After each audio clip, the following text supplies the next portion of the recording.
constitutional right and congressional duty to conduct oversight here at Whipple. This is the third time that I've been here. I was denied entrance the first time. I came here last night and I wanted to return today with my colleagues. They were denied entrance. But I wanted to be able to follow up on some questions and have a contrast with what I saw last night. The problem remains that Whipple is considered a holding facility. It is not considered a detention facility. So the typical rules and regulations that apply to a detention facility do not apply here at Whipple. It is further evidence that Operation Metro Surge is a misguided and cruel campaign. ICE and CBP need to cease this operation and allow Minnesota, our people and our communities to heal, because it's going to take a long time to recover from what has happened to our people in our community. Can you give us a longer list of what you're seeing today? You know, I'm seeing a lot of people in leg shackles. There is a nurse on site today. I did learn that they have hours from 8 a.m. to 10 p.m. There aren't posted medical protocols. I'm told that people are not subject to a complete history and physical exam, for example, until they are in a detention center in Texas. Flights are going out several times a day to Texas, to New Orleans, in some cases if there's a final removal order, to their country of origin, and third country deportations are still occurring as well. People are sleeping on concrete floors. They don't have real blankets. They have those kind of tin foil temporary blankets. It's a very disheartening scene, and I think it's beneath what we should expect in the United States of America. How much? It appeared to be, they had a number on a board of 37. It appeared to be around 40. They did not allow me to speak with any of the detainees today. Can you give us a kind of a layout inside as a holding facility? I mean, how many different rooms are there? How big of an area? I mean, It's not a very large area. There are two larger holding cells that I have been told were designed to hold a maximum of 30 people. We've all heard reports that there have been times when there have been many more than that. There are some smaller rooms, about half the size of those. There are a couple of those. And then there are several single stall rooms. There is a community toilet in the middle of the bigger rooms that has kind of a wall that comes up to about here on people. So there is no real privacy to speak of. It's very dehumanizing. Everyone is in leg shackles. Thank you. Everyone is wearing leg shackles for reasons that aren't clear to me, because there's nowhere really to run. It feels like part of the dehumanization of this experience for people. What are your thoughts on your colleagues not being allowed access here? Well, I think Representative McCollum had a pretty compelling case to be made that the dollars actually would mean that she and Andrew Craig should have been granted access. But I did join the lawsuit. I joined 12 members of the House in the lawsuit that a temporary restraining order was issued on Monday to allow us to do unannounced visits. Apparently it just applies to the 13 plaintiffs right now. But clearly Representatives Craig and McCollum should be allowed entry to conduct oversight as well as part of their congressional duties. Absolutely. I've been calling on my Republican colleagues all year long to finally stand up to this administration and stop this nonsense. This is madness. It is hurting people. It's hurting our country. It's bad for everyone. What I will say, though, is I'm really proud of Minnesota.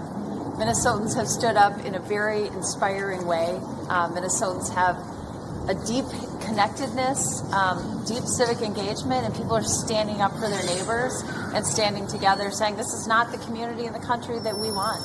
So what is it that you will do with your visit last night, what you saw today? I mean, what does this give you to inform next steps? What happens? Yeah, well, I will continue to perform congressional oversight. I will continue to share what I saw. And we need reforms. We need a huge reimagining of this entire immigration policy of this administration. It is wrong-headed. immoral, inhumane. Sorry, go ahead. People are very dejected. It's horrifying to be present in that place. People have leg shackles on. They are lying on concrete floors, or they're huddled on short benches together. They universally look dejected in many cases, desperate in other cases, and tearful. Two questions. Yeah. Just touching, I've spoken with U.S. citizens who were detained for 10 or 2 hours in their release, and they describe it as extremely chaotic, not a lot of order, not a lot of coordination, officers not being knowing what to do. Do you see that? I wouldn't say that it was chaotic today, but there was a long delay from when they knew that we were here and when we were actually allowed in. So this was an unannounced visit with almost an hour of notice for things to kind of get buttoned down. So I don't know, but I've heard those same things from American citizens who have been detained here. I've had several constituents describe that same experience. Second question for you, already expressed concern online about the measles outbreaks and patients going back and forth from the facility. Yeah.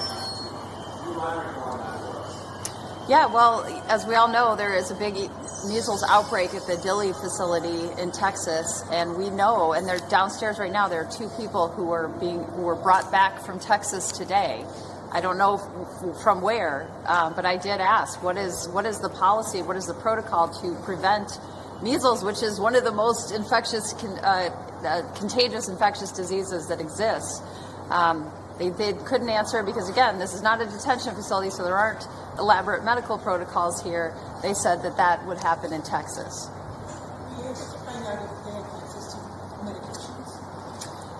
That is about the only medical screening that is done, I think. People are asked if they are taking a medication, and then their family members can bring it here to them. Of course, for some people, there may be risk in coming to Whipple to bring.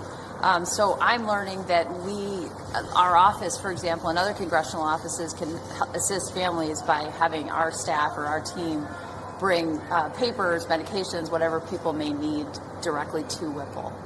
Some of your congressional colleagues have said that they're both to hold fun to ice less than the same kind of thing? It would have to be pretty dramatic reform for me to vote for a bill for the Department of Homeland Security, given the situation right now. Thank you all so much. Appreciate it. This is your 3rd visit inside, right? It is. Yeah. There was the full-time denied, and then you went in, was it Monday?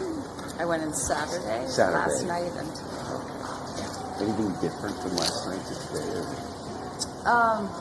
well, last night people were on the concrete floor with the kind of tinfoil blankets. Kind of like the marathon blankets, right? Very thin, over their heads because it was bright, and they were obviously trying to sleep on the cement floors. Okay. It's cold in there. So is it downstairs? It's in the basement. So 2 big holding areas? Or more than Two largish holding areas, 2 about half the size, and then several individual stalls that aren't big enough to lie down in. What do you do now? I continue to call on my Republican colleagues to finally stand up to this administration.